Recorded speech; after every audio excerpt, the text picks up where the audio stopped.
A survey by BDO Consultants has found that 88% of Irish businesses do not believe a deal will be struck between the EU and Britain by the October deadline. The failure of the Salzburg summit has brought the risk of a no-deal Brexit to the forefront of business minds.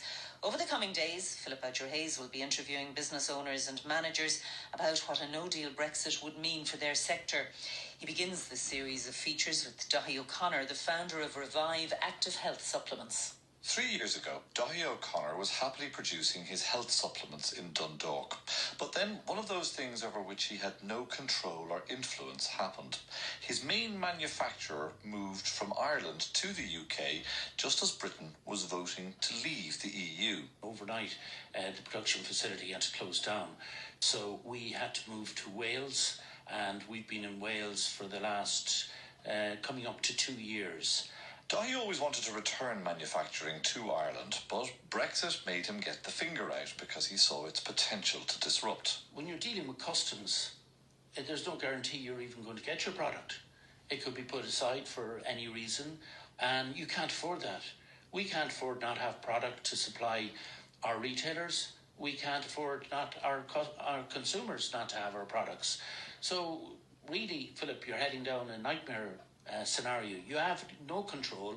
You don't know what's going to happen. There's even less certainty what tariff health supplements are going to attract in a WTO rules no deal post-Brexit world. Nobody is telling us what the tariffs will be like. Some people are talking about 30%, some people are talking about 10%.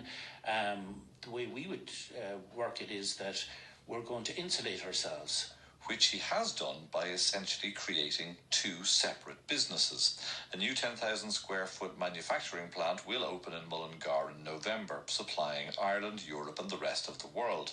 15% of the manufacturing business, though, will stay in Wales to supply the UK.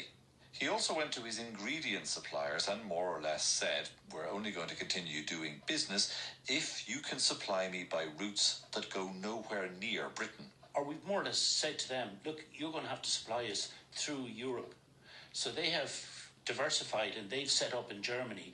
Are you kidding me? So another UK company has had to move manufacturing to Germany in order to continue supplying you? Well, they wouldn't be actual manufacturers, but they'd be ingredient suppliers. They'd be international ingredient suppliers. So rather than bringing their ingredients in, say, to the UK, they're going to have to set up outside of the UK to supply their European partners. Otherwise, they're going to incur costs through cross-border tariffs.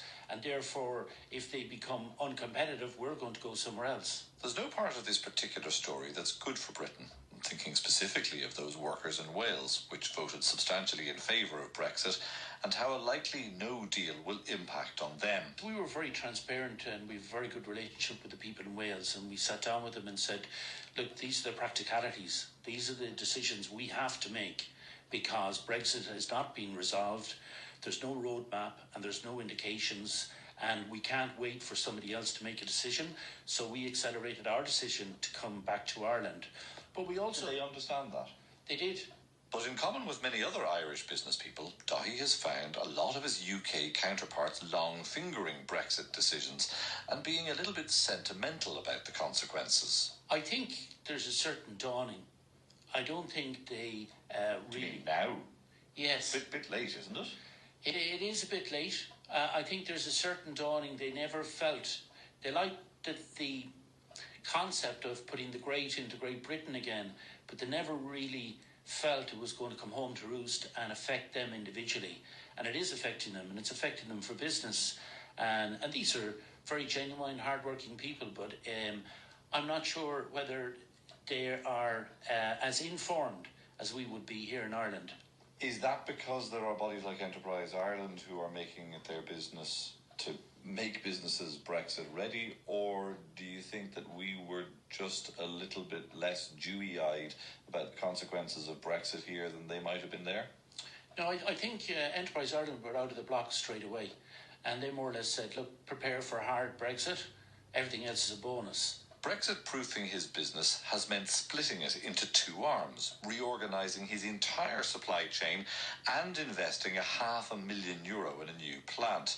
And in spite of all of this, there will still be irritants. The border is just 80 kilometres away from the new factory in Mullingar, but the Northern Ireland market is going to have to be supplied from the plant in Wales. It is very likely that we'll have to ship from Wales all our products, our ReviveActive products, into Northern Ireland and set up a facility there to distribute from there in Northern Ireland. Sounds like a bit of an unnecessary headache, really, doesn't it? Is that how you're feeling about this, or is this just one of those business challenges that you have to get on with? I think, Philip, it's one of those business challenges. I mean, in business, something new is thrown up at you every week, every month, and you just take it on board and get on with it. Philip Boucher Hayes reporting.